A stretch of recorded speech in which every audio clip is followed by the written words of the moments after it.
Well, it's very, very kind of Dave and Deb to invite me to kind of reflect a little on my spiritual journey. I'm sitting in a couch here in Dunedin with our 15-month-old golden retriever dog, and if she wants to intervene and put her point of view, she'll do so, no doubt, over the course of the interview.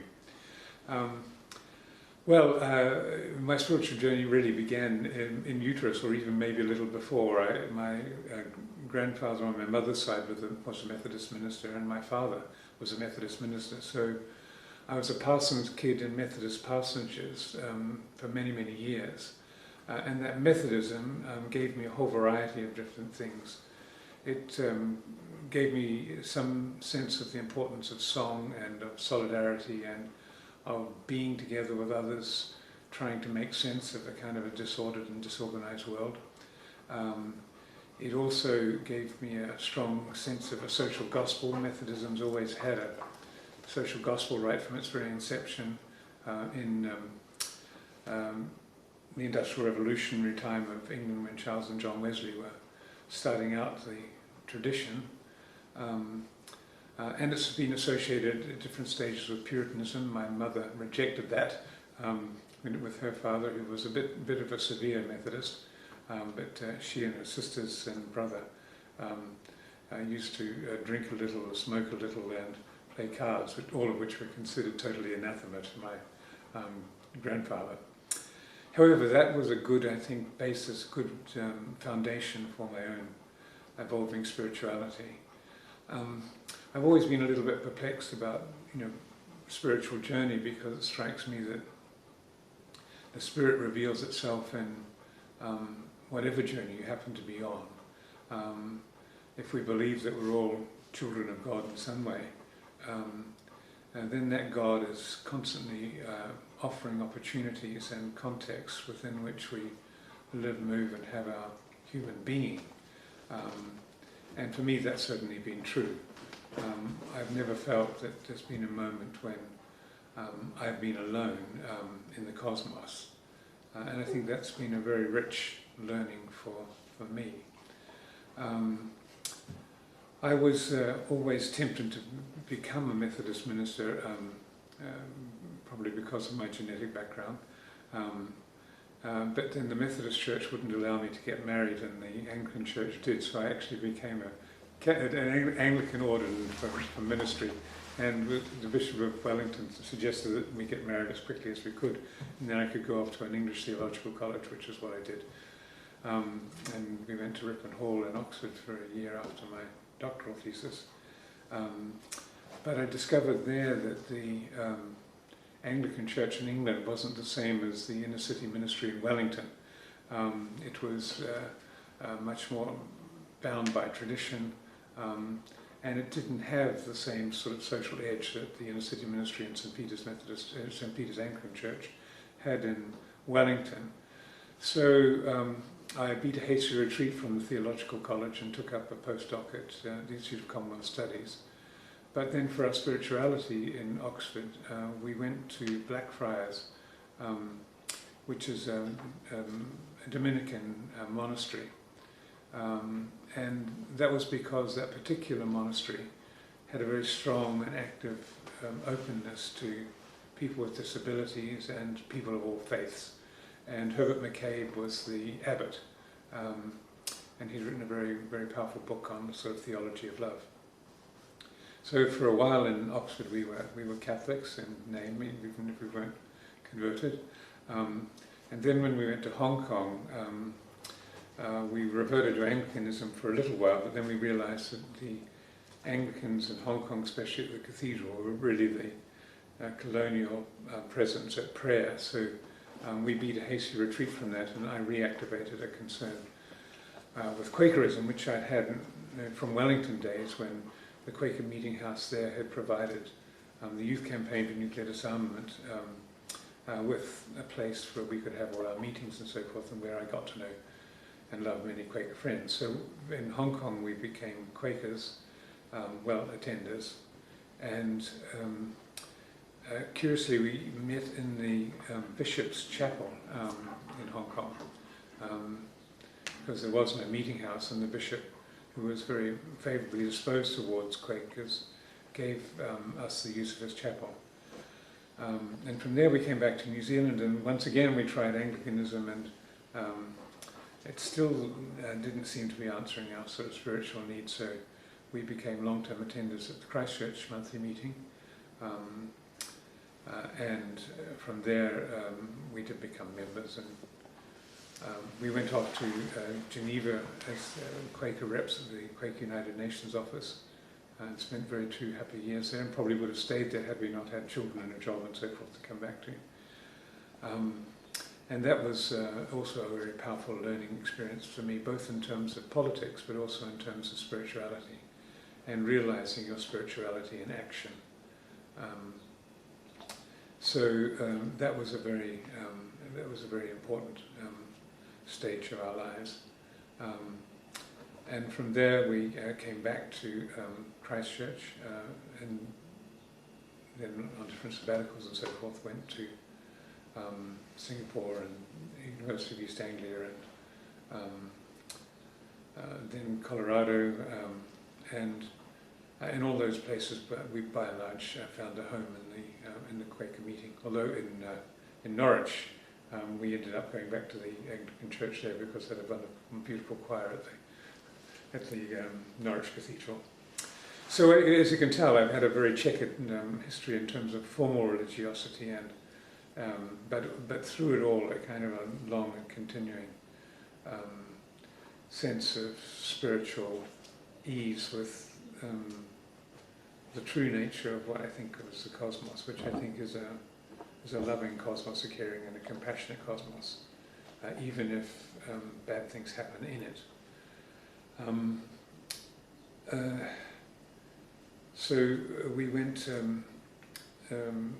from New Zealand to Canberra, and went to the Quaker meeting in Canberra, which was very good, and worked very closely there with a lot of people in the Australian Friends Service Committee. From there we went to Washington in the United States, and attended were members of the Langley Hill meeting, which was right beside the CIA.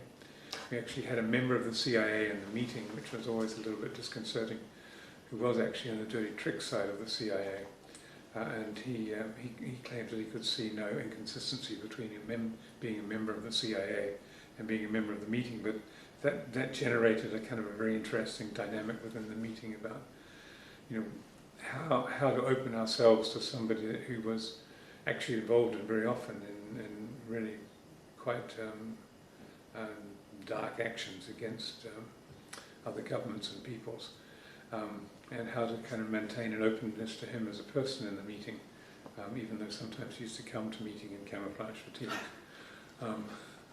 So from there we went to the UK and found a wonderful spiritual home in the Wandsworth meeting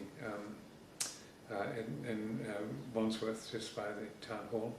That's a very beautiful 18th century meeting house, and it had a lovely graveyard outside, and you got the feeling the moment you went into that meeting house that it had been a place of deep engagement with the world and its in all of its variety, and with God in all of its infinite varieties. And it was certainly a very sacred space for me in terms of Quaker meeting houses, and I enjoyed it a lot. In fact, so much that our membership is still with the Wandsworth meeting house, and during the lockdown we've been attending the Quaker meeting in Wandsworth by Zoom. I've been a bit of a delinquent Quaker since coming back, for a whole variety of reasons which I won't go into. But Valerie's been an active member of the local meeting here in terms of being a clerk and administrative oversight, and member of the Pastoral Care Committee and so forth. And more recently I've been employed by a Buddhist organisation, the Toda Peace Institute in Japan. And that's my post-retirement sort of more or less full-time work. And that's been good for me as well, because I've come to appreciate sort of the Buddhist tradition and its values, and which are deeply complementary with those of Quakers. Like my old friend and mentor Adam Curl, who founded the Peace Studies Department at Bradford, I mean, he always thought of himself as a kind of a Buddhist Quaker, and I think that while there are Christian Quakers and Universalist Quakers, I think Buddhist and Jewish Quakers, also have a place. And I've certainly found working with a Buddhist organisation has again opened up a different dimension of myself in relation to Buddhism and the meaning of suffering and the ways in which Buddhists negotiate life with all of its ups and downs. And that's been really helpful too. So, as you can tell from this short introduction, my spiritual journey has been a little bit of an eclectic one, slightly heterodox, unorthodox, moving from Methodism to Anglicanism to Quakerism to Buddhism and Buddhist Quakerism and Anglican Quakerism and things like that. So I've never felt bound by any of the religious labels or indeed by any of the religious traditions, because through it all I have experienced what Douglas Steere used to talk about as a kind of a strong feeling of being held in the cosmos, even when very bad things happen. Do you want me to keep going on? Or? I'll ask you a question. Yeah. You have worked in the area of peace. Yeah. Can you connect your spiritual journey with your peace work and tell us a bit about specifically what was your peace work that you did? Well, as I told you in the earlier iteration, I was not only born into a Methodist family, I was born into a pacifist family. So my father conscientiously objected to the Second World War and spent that whole war in detention, which meant that when I got to school, that was a label I had to become habituated to. Other friends of mine, fathers, went off to Anzac Day celebrations at the RSA, and we went off to Anzac Day celebrations with picnics with the Christian Pacifist Society. So that right from a very early age, I think, gave me a good appreciation of some of the challenges of dissent and the importance of being willing to stand up against orthodoxy. And I think that's a kind of a key part of being a peace builder or a worker for justice. And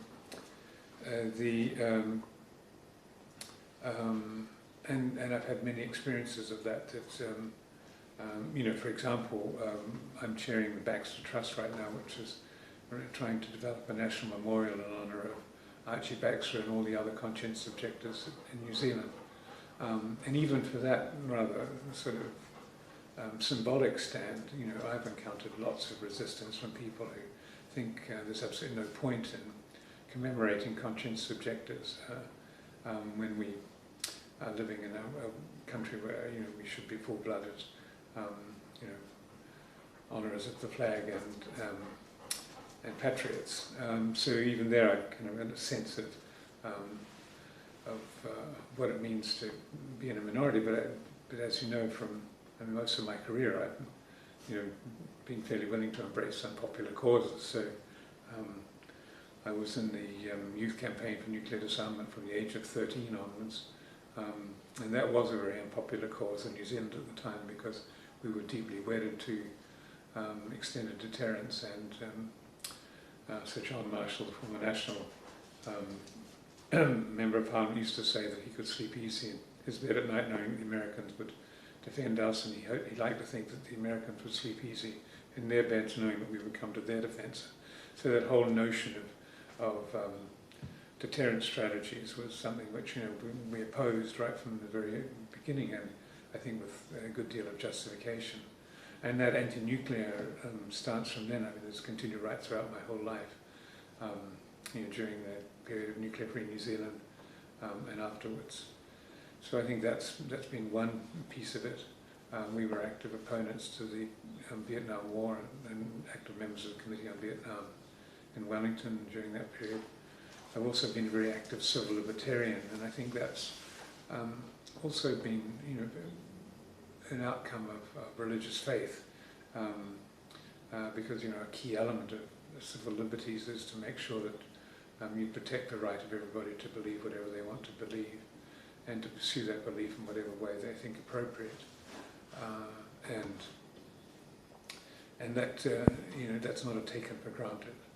And the right to associate, the right to protest, the right to civil disobedience, the right to privacy, the right to have a freedom from active surveillance and so forth. These are becoming critical issues in the 21st century as everything is under surveillance. So I think that the kinds of issues that we were grappling with during the period when I was chair and co-chair of the Canterbury Council for Civil Liberties remain actively on the agenda.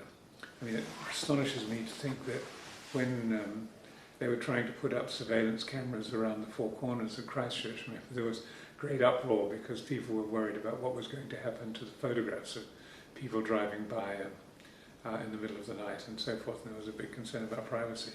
And now, people are actually wanting closed-circuit television cameras at the end of their street to monitor absolutely everything that happens, which I think says something about the way in which we've created more fearful societies for ourselves.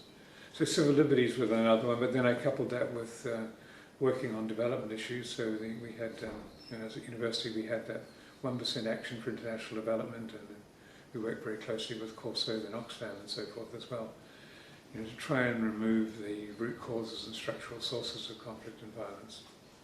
And in recent years, I've been privileged and able to work, in a sense, to pursue my avocational pursuits vocationally in different peace and conflict studies programs around the world. So I moved from New Zealand to Australia to head up the Australian Centre for Peace Studies at ANU, and then from there to George Mason to head up the Institute for Conflict Analysis at George Mason University. And then I took 5 years out to work from London on within National Alert, an organisation dealing with conflicts in Africa, Eurasia, and parts of South Asia and the Philippines. And then back to Australia for the Australian Centre for Peace and Conflict Studies, and then here finally for the New Zealand Centre for Peace and Conflict Studies. So over the last, I guess, nearly 40 years, I suppose, I've been able to combine my avocational desire and work for peace with my occupation. That's been helpful. But through it all, the same things that animated me as a child, around, as my grandfather used to say, daring to be a Daniel and daring to stand alone. I think that's been an abiding part of my work. I've always tried to insist in the peace and conflict studies programs I've been in that we try and model peaceful pedagogy in an unpeaceful and Darwinian environment. I've always tried to make sure as well that we don't just do abstract work for peace, but that we combine it with practice of some sort, so that the point is not to understand the world, but to change it. And through it all, that strong Methodist social gospel, which is that the kingdom of heaven isn't something you get when you shuffle off this mortal coil. It's basically the development of fair, caring, compassionate societies that have the welfare of all at their heart. So those have been the guiding principles. Can you give me, say, one example of you talked about practical peace things that you did. Can you just give me one example of one thing? Sure, yeah. A number of different things. At the Quaker United Nations office, for example, there was a big impasse at the United Nations Commission on Trade and Development, which was caused largely by the American position on development at that time, kind of generating a major crisis with the group of 77 of neutral and non-aligned nations. At the Quaker House, we brought that the then US ambassador responsible for development together with the heads of the G77 for a couple of breakfast meetings and lunch meetings. And that actually opened up a different kind of conversation, and the Americans actually changed their position in relation to thinking through ways in which developing nations could be given a better deal. I think it was on goods and services actually. So that's one example. What year was that? That was Roundabout. 1983, 82 or 83. Mhm. Yeah. And in a more recent one? More recently, when I was at International Alert, we did a lot of work in the Caucasus, bringing together former warring parties in Georgia and Abkhazia, Azerbaijan and Armenia. We brought those people together for different kinds of dialogues, and out of that they developed sort of civil society organizations that transcended their own national borders. I mean, the situations remained pretty volatile. But, opening up those dialogues, I think, helped to reframe some of the more polarized opinion. Recently, I've been working on building stable peace in Northeast Asia, and just a couple of years ago finished a book on dealing with painful history to create a peaceful present, but primarily been working with opinion leaders, politicians, academics in Japan, China and Korea to think through how they can begin putting that deeply painful history to rest, so they can begin developing different kind of sort of regional security arrangements in Northeast Asia. And that's been building on sort of dialogical principles, but we did a lot of problem-solving workshops with those groups over a 4-year period. And what sort of people would sponsor such seminars or gatherings? The ones in Northeast Asia were paid for by the Toda Peace Institute, which I'm now directing. So that's been another nice element of working with Buddhists. The Toda Peace Institute has a very big endowment that goes with it, which means that as long as you're working in a dialogical way to build bridges across cultures and civilizations, the Institute is very happy to kind of support it and endorse it. And so that's, so I haven't had to raise any money or anything for that. It's been available right from the very beginning. It's been good. So would you like to say a few final words about how you would like to sum up what your message to other people is from your life? It always sounds very bad, doesn't it? I sort of feel I'm on the verge of shuffling off this mortal coil myself. I may very well shuffle off this mortal coil. There's nothing like sort of metastatic prostate cancer to kind of, sharpen the mind a bit.